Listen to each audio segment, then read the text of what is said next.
Greetings, Texans. Today I'm going to be talking to you about 5 things to know about OneNote. And as you can see, I'm already open to a page in my OneNote notebook, and I am actually going to click on a link that I've inserted into that page. That link is going to take me to a presentation that I have created in Google Slides, and I wanted to do that to show you that you all do not have to use OneNote exclusive of anything else. And so if you like creating different things in Google or some other format or Padlet or Flipgrid or any of those things, you will be able to do that and still put those in your OneNote notebook. So I'm just going to start here gearing up for OneNote. Our objective today, at the end of this tutorial, teachers will have followed the demonstration and will be able to create a class notebook and use some of the basic functions in OneNote. Why? That is the pervasive question that I know a lot of teachers are asking, in particular teachers who are returning to Sam Houston. Why OneNote? And the reasons are simple. We are preparing you for an eSchool Plus upgrade that's in the works, that's going to take place in a few months, and actually we will actually be ahead of the game once this upgrade takes place. This will also allow us to take advantage of the numerous accessibility tools that are available in OneNote. And we have a lot of special population students here at Sam Houston who would definitely be able to take advantage of these tools. Not only that, it aligns with our 357 model of excellence in digital notebooking. And last but not least, we will model for our students how to become better organized, because they will have all of their material in one place, which as an avid school, that helps us to again model that epitome of organization, which is part of those WICOR strategies. And so the first thing we need to do to get started, we are going to go to, now you don't have to type in www.office.com. I am going to jump out of this and I'm actually going to go to a web page, and I am going to go to a tab, and I'm just going to go type in office.com. When I do that, that's going to bring up my suite of Microsoft Office apps, and we're going to go in. We're going to create class notebook, and I have walked you through a different video that also shows you how to create a class notebook, so this will not be the last time you actually see this. We are going to click create a notebook, and we're going to name this practice number 2. And I realized earlier that you can't put in the hashtag or the pound sign. You have to actually type in the words. It won't let you do that. So this is going to be practice number 2. You'll go ahead and click next. As you know, every OneNote class notebook has collaboration space, content library, and student notebooks. I've talked about that in a different video, so I'm not going to spend a lot of time there. And then here's where you can actually give teachers permission to use this class notebook. Again, I'm going to skip this in this particular tutorial because I've asked you to do that in a different tutorial. We're going to go in for today's tutorial.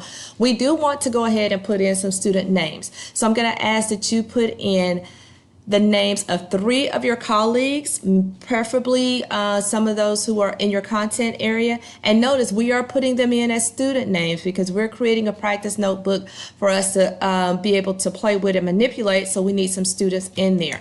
In this case, I am going to go ahead and add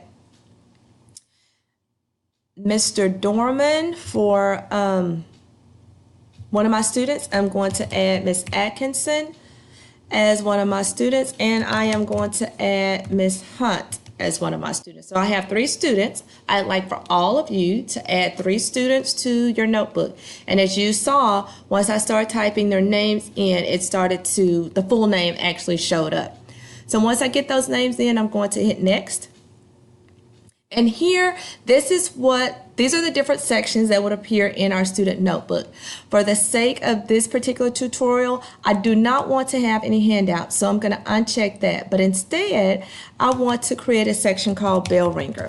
So I'm going to create that section called Bell Ringer. And I'm going to keep the class notebooks. I'm going to keep the class notes. I'm going to keep the homework, and I'm going to keep the quizzes. And so I'm going to go ahead and click next there. Again, this is my teacher's notebook, and this is just a preview of what I will see. That's the name of my notebook, my spaces, and my student names.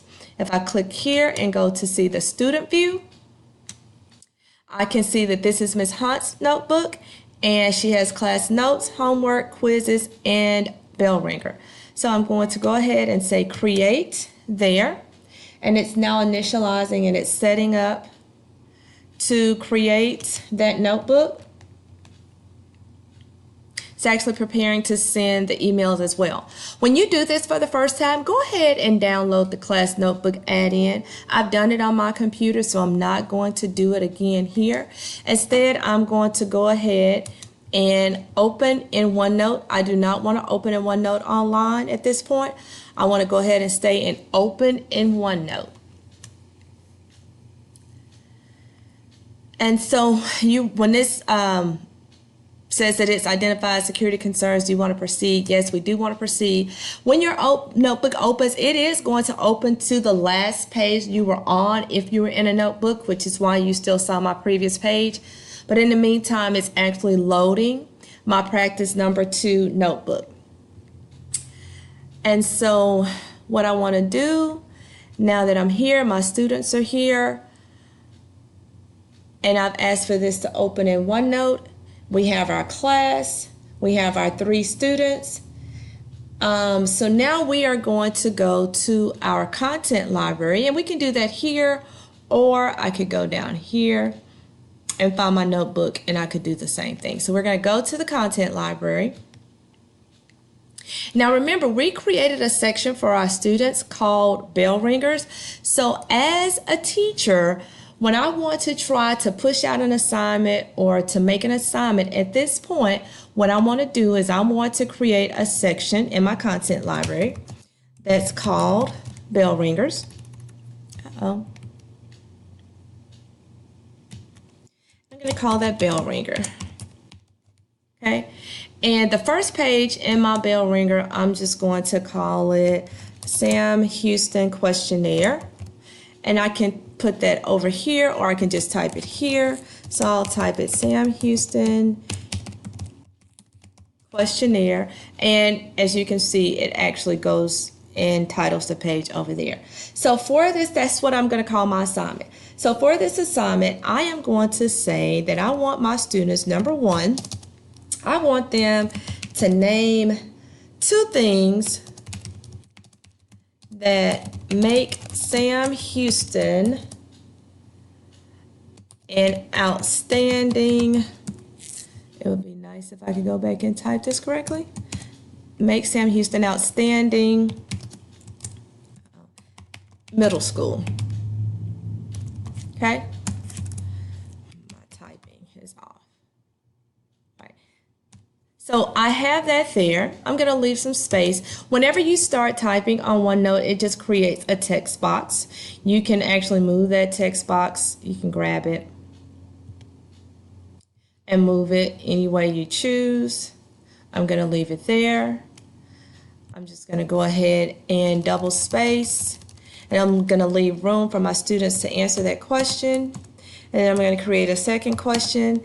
And my second question is going to be list 2 ways that you can help Sam Houston become an even better middle school. Okay, so that's my assignment for this particular class today. Now, I want all of my students in my Practice 2 notebook to actually get that assignment. I'm going to go over here and close my Sam Houston staff notebook and open my Practice 2 notebook. And if you go down here, now you can see my students, Ms. Hunt, Mr. Dorman, and Ms. Atkinson. Okay, and so I want all of my students in that class to get that particular assignment. So I need to make sure that I am on the class notebook tab here. When I'm on the class notebook tab, I then want to go ahead and distribute the page. So I'm going to click on distribute this page, and it's going to ask me, where do I want that page to go?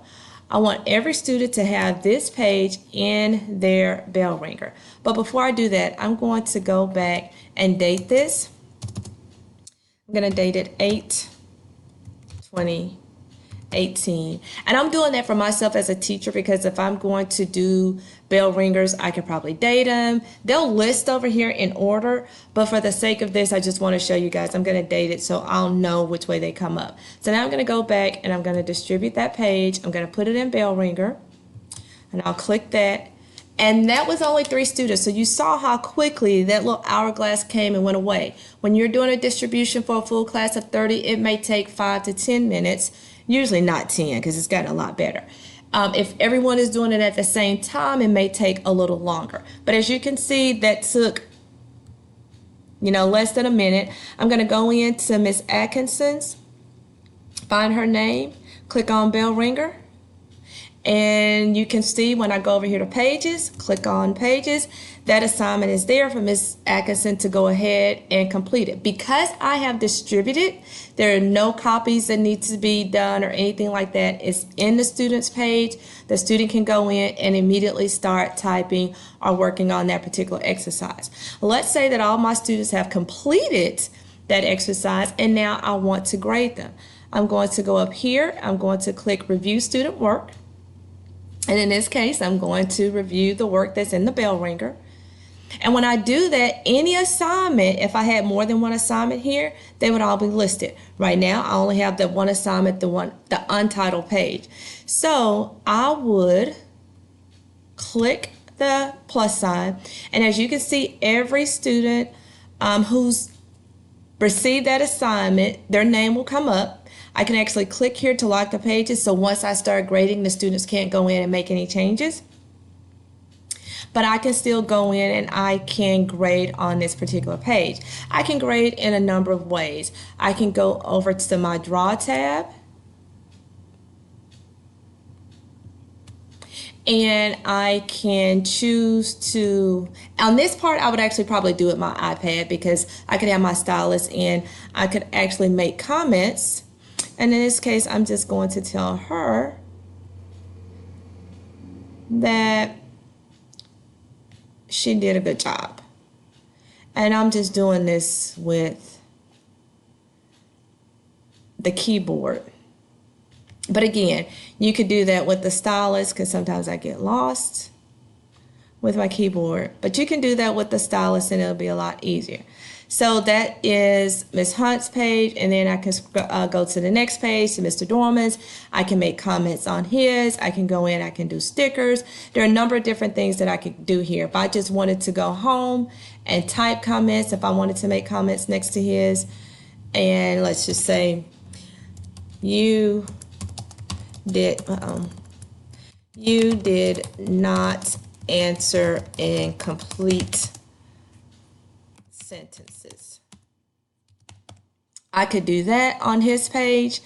What OneNote does is it actually will initial, so you will know that I made that comment and Mr. Dorman didn't make that comment, so I've graded his, and then I could go, I guess I was in Miss Atkinson's page when I did that before.